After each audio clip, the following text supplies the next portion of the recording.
Or how do you teach that culture even that it's okay when you're not even trying to SN8 is a perfect example. You weren't trying to do a mission. You're just trying to get data out of the thing. Yeah.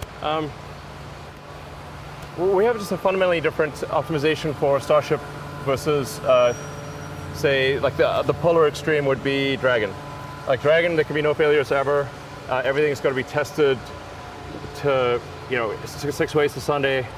There has to be tons of margin. There can never be a failure ever for any reason whatsoever. Yeah. So there cannot be, we can't be, so that's like extreme conservatism.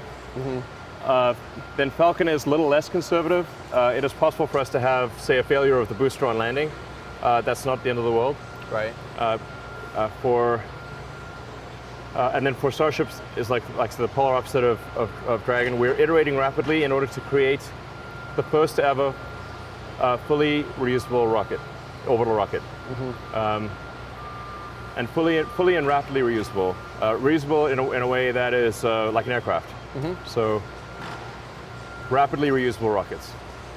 It's a big deal. Yeah.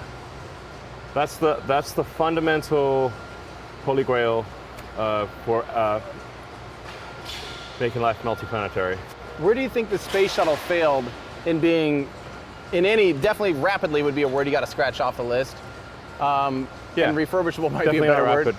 But where do you think it failed, and where do you think, what lessons have you learned that you know you're not going to be making on Starship?